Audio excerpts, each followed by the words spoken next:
Жаңырған күндөгү өзөктүү окуялар менен кабардар кылып, түз эфирде жаңылыктар маалымат программасынын толукталган чыгарылышы. Студияда мен Зайырбек Чуманалиев. Саламатсыздарбы? Алгач берүүбүздөн кыскача түрмөк.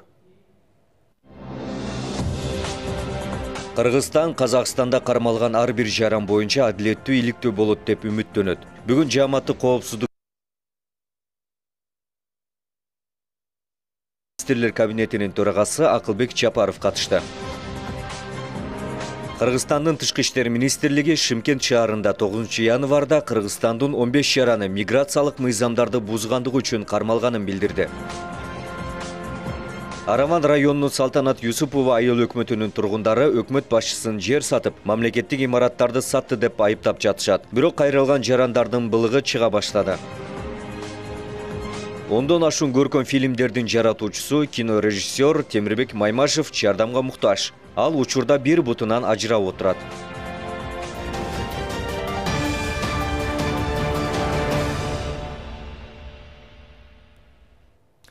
Ардактуу телекөрүүчүлөр, ушул жана башка маалыматтар тууралуу Ош ТВнын кесипкөй жааматы кененирээк кабардар кылабыз. Бизден алыстабай туруңуздар.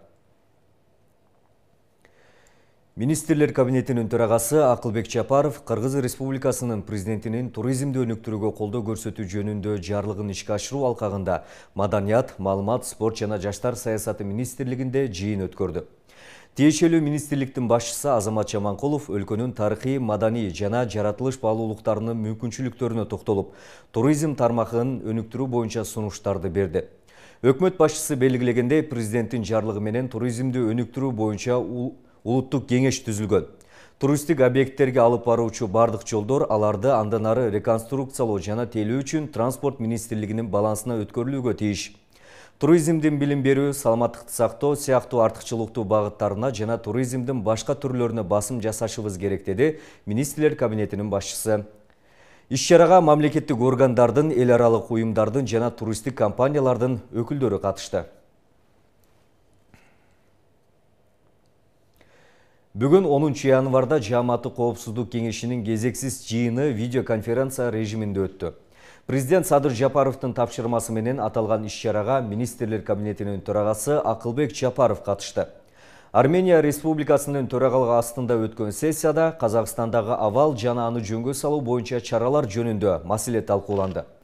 Жыйынга Армениянын премьер-министри Никол Пашинян, Беларусь президенти Александр Лукашенко, Казакстандын президенти Касым-Жомарт Токаев, Россиянын президенти Владимир Путин, Тажикстандын президенти Эмомали Рахман, Кыргызстандын министрлер кабинетинин төрагасы Акылбек Жапаров, ошондой эле Жааматтык коопсуздук келишим уюмунун башкы катчысы Станислав Зайц катышты.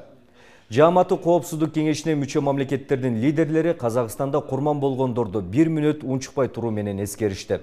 Казакстандын президенти Касым-Жомарт Токаев мамлекеттердин башчыларына өлкөдө болуп өткөн окуялар учурунда көрсөтүлгөн жардам үчүн ыраазычылыктарын билдирди. Министрлер кабинетинин төрагасы Акылбек Жапаров өз сөзүндө Кыргызстан кырдаалдын тезирээк жөнгө салынышына жана Казакстанда тынчтык менен тартиптин орношуна чын дилден кызыктар экенин баса белгилеп өттү. Кыргызстан ар дайым туруктуулукту, социалдык экономикалык өнүгүүнү, мамлекеттүүлүктү чыңдоону жана Казакстандын гүлдөп өсүшүнө жактай турганын билдирди. В качестве мер поддержки нами было принято решение пропускать через кыргызско-казахстанскую границу на территорию Кыргызстана граждан всех стран, включая граждан Казахстана, без предъявления справок о наличии отрицательных результатов ПЦР-тестов.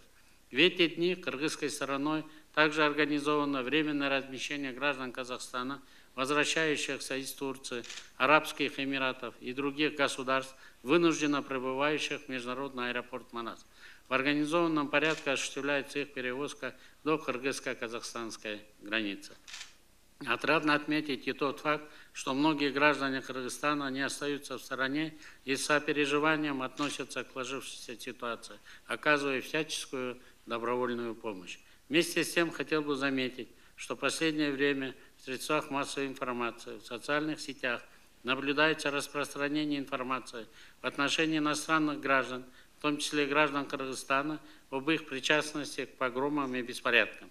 В связи с чем позвольте выразить просьбу и надежду на то, что по каждому подтвержденному случаю будет открыто и справедливое расследование в рамках законодательства Республики Казахстан и в строгом соответствии с нашими двусторонними и многосторонними соглашениями. Бүгін Қазақстанда митингтен кейін тұтанған башаламандықта қаза тапқандарға байланыштуу аза күтүү күнү. Буга чейин коңшу өлкөнүн президенти Касым-Жомарт Токаев 10 январды жалпы улуттук аза күтүү күнү деп жарыялаган. Ага ылайык өлкөнүн желектери төмөн түшүрүлүп, көңүл ачуучу программалар токтотулган. Башаламандык учурунда 164 адам каза болгон. Анын ичинен 2 жаш бала, 18 күч түзүмдөрүнүн кызматкерлери. Маалыматка караганда Алматы шаарында 103, Кызыл Ордо облусунда 21, Жамбыл облусунда 10, Алматы облусунда 8 адам курман болгон. Ал эми 2265 киши ооруканага түшкөн.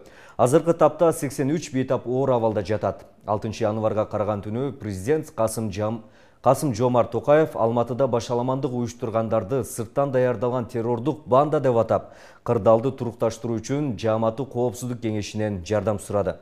Учурда Казакстандын армиясы антитеррористтик операцияларды жүргүзүүдө. Анын алкагында 6000 чукул адам кармалды.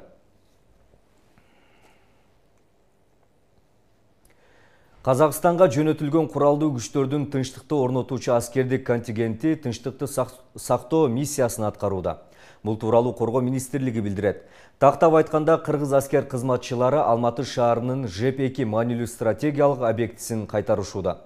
Кыргызстандын тынчтыкты орнотуучулары Жогорку кеңешинин чечиминин, президенттин жарлыгынын негизинде жана 1992 жылы түзүлгөн Жааматтык коопсуздук жөнүндө келишимдин беренесине ылайык тынчтыкты орнотуу ишин жүргүзүшүүдө. Жааматтык коопсуздук кеңешине мүчө мамлекеттердин тынчтык орнотуу күчтөрүнүн азыркы учурдагы негизги милдети Казакстандын өзгөчө маанилүү жана стратегиялык объектилерин коргоо жана кайтаруу болуп саналат. 2022 жылдын 9 январына карата Казакстандын компетенттүү органдары тарабынан Кыргызстандын 5 жараны кармалды. Казакстандагы окуяларга байланыштуу Тышкы иштер министрлиги Кыргызстандын Нур-Султандагы элчилиги жана Алматыдагы башкы консулдугу менен бирге күнү-түнү Кыргызстандын жарандарына жардам көрсөтүүдө. Үстүбүздөгү жылдын 5-9 январ аралыгында ыкчам байланыш номерлерине 1000 жарандан кайрылуу келип түшкөн. Тим тарабынан Тышкы иштер министрлиги тарабынан атайын уюштурулган транспорттар менен Кыргызстандын 14 жараны эвакуацияланды. Арасында аялдар жана балдар бар. Андан тышкары Нур-Султан эл аралык аэропортундагы авиарейстердин токтотулгандыгына байланыштуу темир жол аркылуу 15 Кыргыз Республикасынын жараны мекенине кайтарылды. Ошондой эле Тышкы иштер министрлиги кыргызстандык Закир Юбуров жана Кыргызстандын башка жарандарынын кармалышы боюнча учурда консулдук укуктук жардам көрсөтүүнүн алкагында тийиштүү чаралар көрүлүп жаткандыгын билдирди. Министрлик Кыргыз Республикасына кайтып келүүнү каалаган Кыргыз Республиканын жарандарына жардам көрсөтүү боюнча иштерди улантууда. Кыргыз Республикасынын Казакстан Республикасында элчилиги Нур-Султан, Актөбө, Атырау, Актау, Кустанай, Көкчатав, Петропавловск, Павлодар жана Караганды шаарында Кыргызстан жарандары менен үзгүлтүксүз байланышта. Казак тараптын компетенттүү органдары анан жүргүзүп жаткан антитеррорлук иш-чаралар, жарандарына жана транспорт каражаттарынын кыймылына киргизген чектөө чаралары, ошондой эле интернеттин, мобилдик стационардык байланыштын жоктугу консулдук укуктук жардам көрсөтүү боюнча иштерге кыйынчылык жаратканын белгилей кетүү зарыл. Мындан тышкары 9 январда министрликтин кызматкерлери жана Кыргыз Республикасынын чет өлкөлөрдөгү мекемелери Алматы шаарында жүргөн жана оор турмуштук кырдаалга туш болгон Кыргыз Республикасынын жарандарына гуманитардык жардам көрсөтүштү. Шымкентте кыргызстандыктар массалык түрдө кармалып, милиция тарабынан опузага кабылганы тууралуу маалымат чындыкка дал келбейт. Бул тууралуу Кыргызстандын Казакстандагы элчиси Дастан Дүйшекеев билдирди. Анын айтымында маалымат түшөрү менен ал Шымкент шаарынын полициясынын башчысы менен тынымсыз байланышта болуп турган. Шаардык полициянын башчысы 9 январда Кыргызстандын 15 жараны миграциялык мыйзамдарды бузгандыгы үчүн кармалганын билдирген. Дүйшекеев белгилегендей, кыргызстандыктарга карата протоколдор түзүлүп, алар ошол эле күнү кое берилген. Элчи баса белгилегендей, шаардык милиция Кыргызстандын дипломаттарынан мындай фактыларды ыкчам текшерүү үчүн маалыматтарды алардан тактоону суранган. Элчилик Кыргызстандын жарандарынын кармалышынын айланасындагы кырдаалга дайыма көз салып турат, деди дипломат.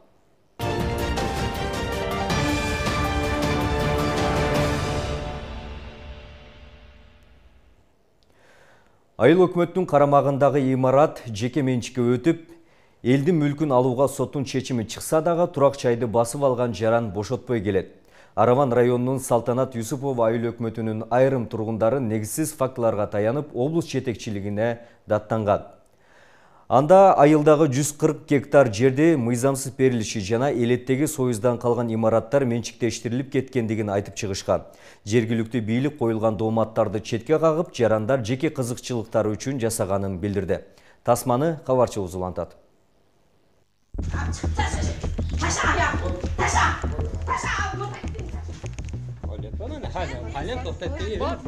Үйümge bastırıp girdi, aşıya tadı men vur men.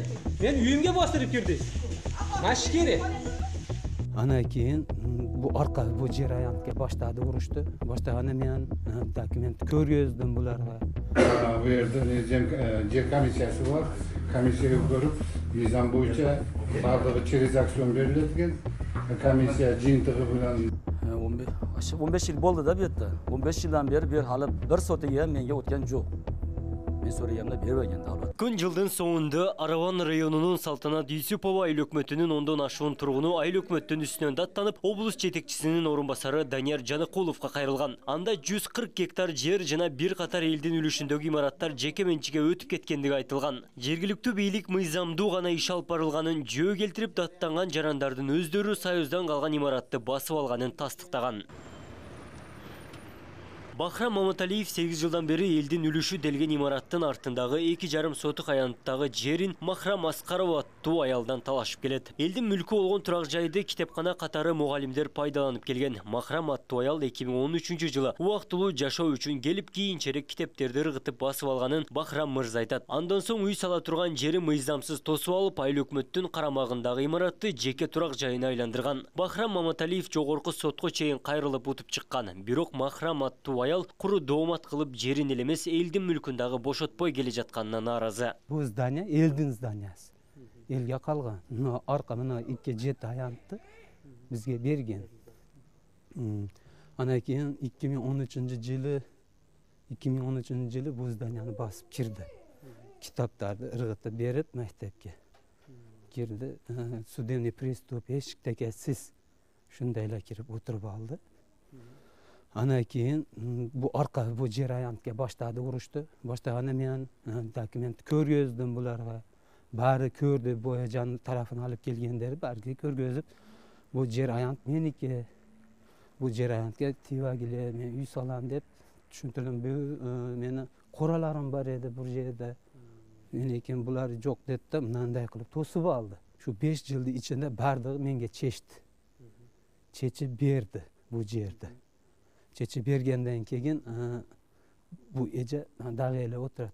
2017-yılı oxirgi chechim maga chiqqan. Sotda bor men lishdan xat chiqaman. Borib bu to'xtamlarni, shu chechimlarni ko'rsatib sotda. Bu elde mulk ekanligini bunday mektep biblioteka qilib ishlab turgan aytib dokazat etganmiz. O'sha negizida sot chechim negizida biz hozir hukumatga go'sakt olganmiz. Hozir go'sakni esebida hukumat esebida munisipal menchiki qatori qatalgan. Элиттин дагы бир тургуну Фарходжан Өмүрзаков 15 жылдан бери күн кечирип келе жаткан бул имарат союз мезгилинде мончо болгон. Фарходжан мырза ата-энесинен эрте ажырап көчөдө калганда каралбай калган эски тамга убактылуу жашоо үчүн айыл өкмөттөн уруксат алган. Ошол күндөн бери оңдоп түзөөдөн өткөрүп тиричилигин жүргүзүп келет. Каралбай калган там сатылып кетти деп облус администрациясына арызданган айылдаштарына түшүнбөй жатканын айтат. Айыл өкмөткө бир нече жолу сатып алууга арыз жазса дагы берилбегенин кошумчалады. Lekin bu yerlar sotilgan yo'q. Davlatning joyi. Turadi o'sha necha yildan beri shu yer. 15 yil bo'ldi da bu yerda. 15 yildan beri bir hali bir sotiga menga o'tgan yo'q. Men so'raganimda bermagan davlatning joyi beraman ekan men senga. Degandan keyin bo'lib turdi. Endi shu yerda ko'chada qolganim uchun, ota-onadan yosh qolganim uchun, yetimligim uchun bola chaqasam bu sen meni qayerda yashaydi bu endi deb bergan. Shuncha yillarni yashatamiz ekan. O'zimiz remont qildik, o'zimiz o'g'nadik, tashlandik. Xaroba joylar edi bu yerda. Mana shuncha mehnatim singan bo'lsa ham hozircha beravermayman ekan. Men bu davlatning joyini qanday men senga beraman dedi. Айылдын айрым тургундары 140 гектар аянттагы жер мыйзамсыз ижарага берилгенин дагы айтып чыккан. Жергиликтүү өкмөт айыл чарба багытындагы жерди айылдык кеңештин токтому жана эки тараптуу келишим менен берилгенин тастыктайт. Жердин гектарына 500 сомдон акы алынып, 5 айылга 210 миң сом кошумча жардам берилип турарын айыл өкмөттүн баш кадиси билдирди. Whitestone компаниясы жооптойу чектелген коомго ижарага берилген. Ижарага алат, ижараны алганда дары чөптөрү 2 үчүн алып, айыл өкмөтүнүн жайыт комитети менен 140 гектарга ижара келишими түзгөн. Ижара келишимдер турат. Андан ташкары ал вопрос боюнча айылдык кеңеште көрүлгөн. Айылдык кеңешини 2 март 21 жылы сессиясында каралып, токтом 18-10-да токтом макулдук берген айылдык келишимде. Şu азыркы учурда алар андан тышкары ижара келишимден ташкары меморандум түзүлүп, айылдагы 5 айыл өкмөт аймагындагы 5 айыл элдери үчүн карыялар, инвалидтер күнүгө жана башка күндөргө 210 миң сом акча каражатыны ажыратып берген, меморандум түзүлгөн. Облус жетекчилигине кайрылган жарандардын айткандары боюнча өкүлчүлүк тарабынан атайын комиссия түзүлүп, айыл өкмөттүн ишмердүүлүгүн жакынкы күндөрү текшерүүгө алат. Абдумалик Базарбаев, Элемон Акбаев, Ош ТВ.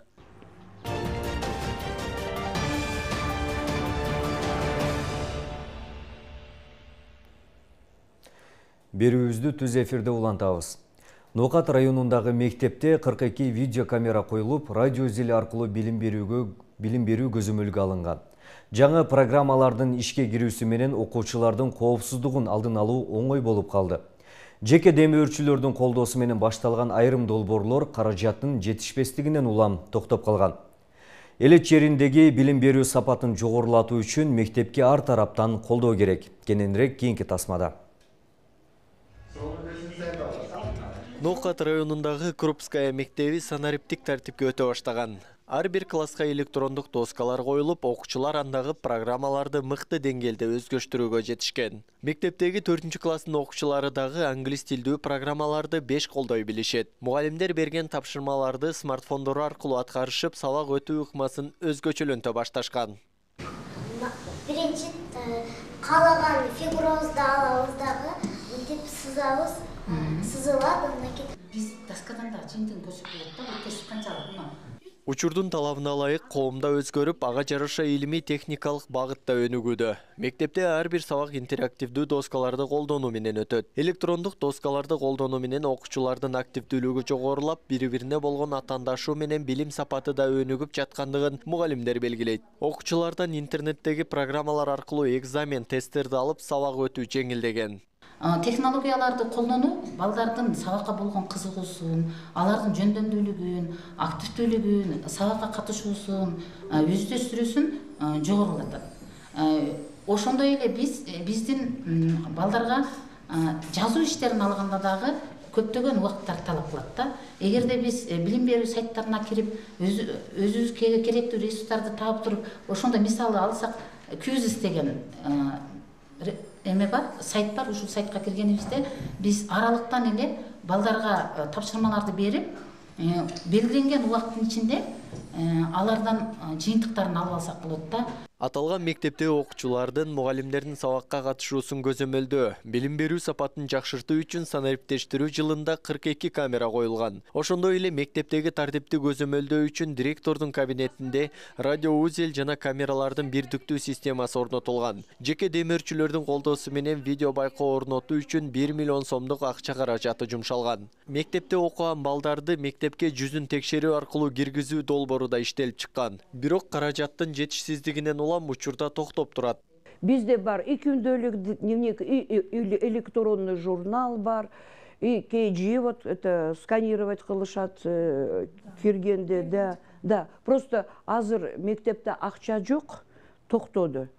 Вот, поэтому это потому что сканировать ким кылат? 2187 бала. Ким төрөт у жерде? Телефондор бар, все у нас есть, но надо зарплату давать тем людям, которые вот этим будут заниматься. Поэтому у нас это остановилось. Ноокат райондук билим берүү бөлүмүнүн башчысы санариптештирүү программасын өнүктүрүүдө ата-энелер да колдоо көрсөтүшү керектигин белгилейт. Бул жасалып жаткан иштер окуучулардын коопсуздугу жана заман талабына ылайык түзүлгөн шартта билим алуу болуп саналат деп кошумчалады. Союз мезгилде деле коржик үчүн акча бергенде мына балам мына азыр деле ошо кичинекей санариптештирүү үчүн кичинекей акча берип турса, баягы турса, баласы биринчи баласы коопсуз болот. Коопсуз болот. Экинчиден балдарын тартиптүү болот. Үчүнчүдөн бул санариптештүүнүн эң жакшы жери мугалимге кыйын болуп калды да. Мурдагыдай болбой калды. Мурда мугалим сабакка кирип алып, азыр мына Надежда Казмин сөзүн көрдүң. Азыр өзүнүн кабинетине кирсеңер көрөт, баардык классты карап отурат да.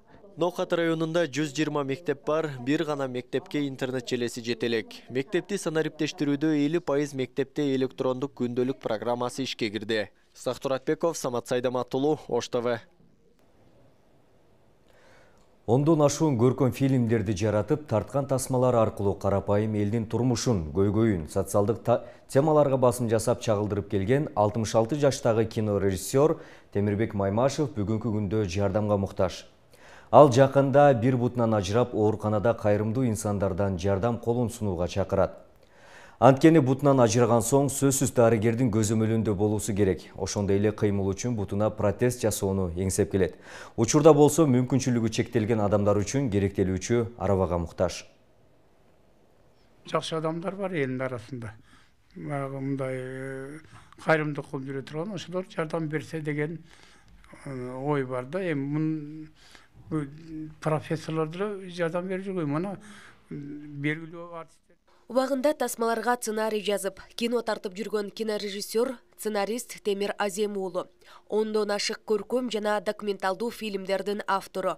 Кант диабет оорусуна чалдыгып, учурда бир бутунан айрылып турган чагы. Мындан улам дары дармектерине акча каражаты жетпегендиктен, кайрымдуу жарандардан акчалай жардам сурайт. 25 жылдан бери аталган дарт менен ооруган каарманыбыз мындан 3 жыл мурда дагы жалпыга маалымдоо каражаттарынан жардам сурап кайрылган. Бирок майнап чыккан эмес. Бир тобунан мен айттым, келгиле, мен машинанын ичинде жашап атам, кыйналып атам мен. Мен чыгарып койгулачы тияка. Кичине жардам берле, мен деле анча-мынча төбөдөгөнүп калган адам элем. Мен бул жалган деген информация беришти. Бияка келгенден кийин анан дабыр чыпалак кетилди.